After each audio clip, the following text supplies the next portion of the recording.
जब आप प्रभु भोज की ताकत को समझते हैं, इसलिए तो कहा जाता है कि विश्वासी एक दूसरे को माफ करे, क्योंकि जिस प्रभु का आप भोज ले रहे हैं ये जानते हुए कि मेरा कातिल इसी मेज के ऊपर बैठा है, तब भी वो पेशेंस रखता है। इमेजिन करो आप उस प्रभु के शरीर को खा रहे हो, तो आपको कैसा फोकस और कैसा पेशेंस आपको रखना चाहिए अपनी लाइफ में।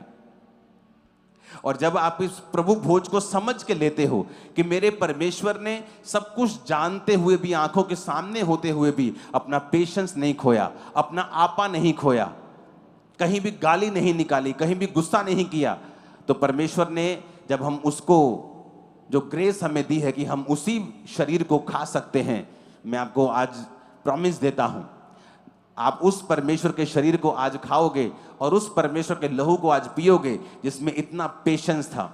जो अमीरों का अमीर क्या, ऐसे ग्रह वैज्ञानिकों ने ढूंढे हैं, मैंने आपको बताया था पहले भी, जो पूरी तरह से हीरे के बने हुए हैं।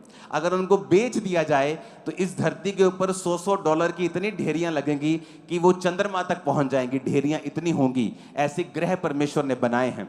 वो इतना अमीर परमेश्वर है, लेकिन एक गरीब घर में जन्म लेता है, एक आम घर में जन्म लेता है, ताकि वो ऐसा ना लोग बोलें कि परमेश्वर को क्या मालूम गरीबी क्या होती है, उसको क्या मालूम दुख क्या होता है, शारीरिक पीड़ा क्या होती है, बीमारी की पीड़ा क्या होती है। बाइबल कहती प्रभु यीशु मसीह ने हर वो चीज सही है जो एक आम आदमी सहता है।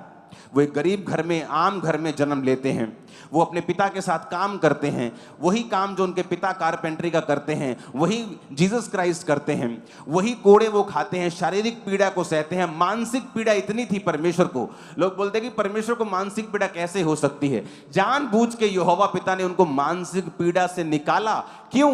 बाइबल कहती जब परमेश्वर गसमनी के बाग में थे तो वचन कहता है कि प्रभु कह रहे थे पिता हो सकता तो कटोरा टल जाए, और कुछ मूर्ख लोग जिनको बाइबल के बारे में पता नहीं कहते हैं कि ले वो तो आप कह रहे सी परमेश्वर ਨੂੰ, ਉਹ ਤਾਂ ਆਪ ਕਹਿੰਦਾ ਫਿਰਦਾ ਸੀ प्रभु जी, वो डरता सी परमेश्वर तक कि ऐदा ना होवे सलीबी मौत टल जाए।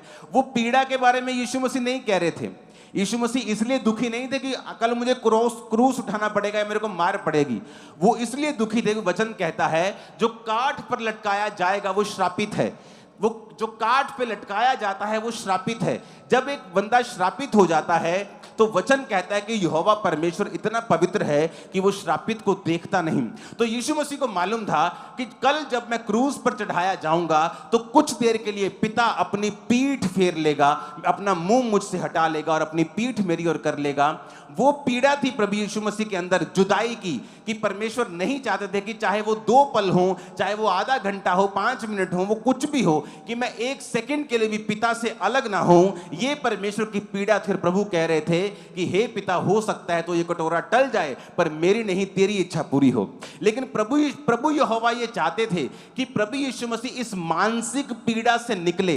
और वचन कहता है कि जब प्रभु यीशु मसीह इस मानसिक पीड़ा से निकल रहे थे कि पिता हो सकता है तो ये ऐसी चीज हट जाए, लेकिन तेरी इच्छा पूरी हो, तो वचन कहता है कि खून उनके माथे में से, उनके बदन में से खून पसीने के साथ इतना स्ट्रेस लेवल हाई था कि वो खून बाहर आ रहा था उनकी चमड़ी में से होकर। इतना स्ट्रेस लेवल जो था परमेश्वर का वो जाहिर हो रहा था कि परमेश्वर इस समय मानसिक पीड़ा में से होकर गुजर रहे हैं।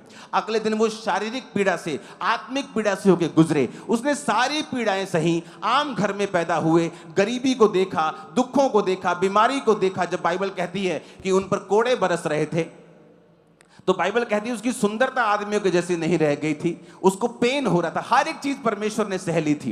किसके लिए?